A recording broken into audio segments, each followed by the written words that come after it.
Bismillahirrahmanirrahim. Wahai anak-anakku semuanya, Ananda adalah kaulah muda yang bertubuh sehat dan berjiwa yang penuh dengan semangat. Jagalah masa mudamu dengan iman dan takwa kepada Allah dan pergaulan yang benar.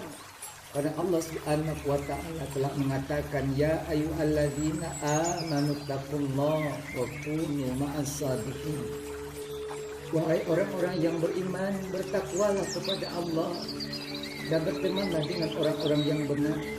Allah ingin menjaga kita wahai anak-anakku agar pikiran kita tetap bersih, tidak rusak oleh sesuatu yang tidak benar, agar hati kita tetap suci, tidak cenderung kepada hal yang tidak benar, agar lisan kita tetap mengutarakan hal yang bermanfaat, terjauh dari perkataan-perkataan yang tak benar, agar perbuatan kita senantiasa mulia di pandang orang, terhindar dari perbuatan-perbuatan salah.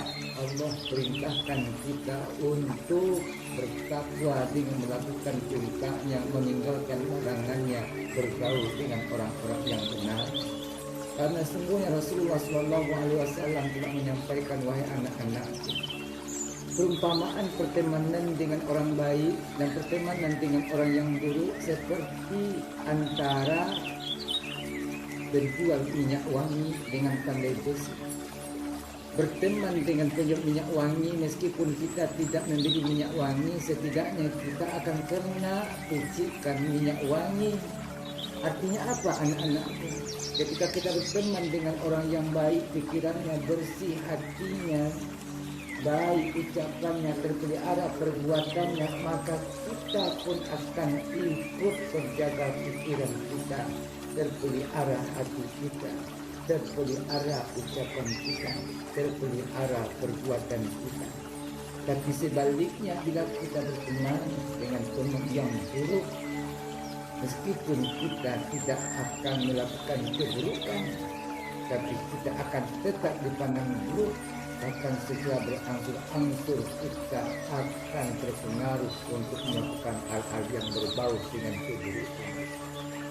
Sebuah kisah nyata, seorang ayah berkata kepada seorang syekh, wahai syekh, saya mempunyai seorang anak laki-laki yang berusia 19 tahun. Punya umurnya 19 tahun, dia adalah anak yang senantiasa menjaga ibadah sholatnya. Ketika azan berkumandang, dia bersegera untuk berduduk, melangkah ke masjid untuk melaksanakan sholat secara berjamaah. Di lisannya takkan pernah terdengar kata-kata yang salah, melainkan hanya lantunan-lantunan hafalan Al-Quran. Bahkan pergaulannya adalah pergaulan bersama dengan orang-orang yang soleh, duduk di majlis-majlis orang-orang yang soleh. Dan ketika dia pergi takkan pernah tenang sebelum mendapatkan ridha orang tuanya, dan ketika dia kembali takkan pernah nyaman sebelum menjumpai orang tuanya. Dia adalah kekayaannya sangat luar biasa yang kurasakan melebihi kekayaan yang lainnya karena kesolehannya itu. Tapi pada satu hari datang seorang teman yang mendidik, maka dia berangsur-angsur terpengaruh oleh keburukan sifat temannya itu.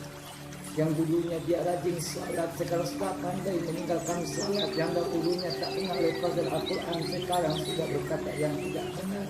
Yang dahulunya sangat benci dengan aroma rokok, dan sekarang setiap pulang nafasnya sudah bersiul dengan bau rokok. Aku marah, kemudian aku kurung dia dalam sebuah kamar.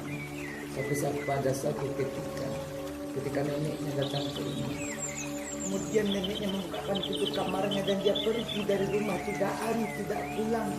Pada hari yang keempat, di saat malam hari selesai sholat maghrib, di rumah kami diketuk, ternyata ada seorang polisi yang datang membawa sebuah kertas dengan sebuah nama dan bertanya, apakah ini anak Anda? Saya jawab, tidak. Ada apa dengan anak kami? Polisi hanya berkata, ikutlah saya. Lalu kami mengikuti polisi dan pas sampai di sebuah mall, di sebuah lokasi yang sudah terpang polis lain. Kemudian kami melihat ke dalam, ternyata ada sebuah sosok yang sudah berduduk kaki dengan bekas-bekas narkoba yang membuih di mulutnya. Ternyata dia adalah anak. Aku marah dan aku ingin mencari teman buruknya itu, bahkan aku ingin membunuhnya. Tapi apalah gunanya bagi untuk melakukan itu, anakku takkan pernah hidup kembali. 11 tahun aku mendidiknya menjadi anak yang benar, dan waktu sekejap dia berubah menjadi tidak benar hanya karena pergaulan yang tidak benar.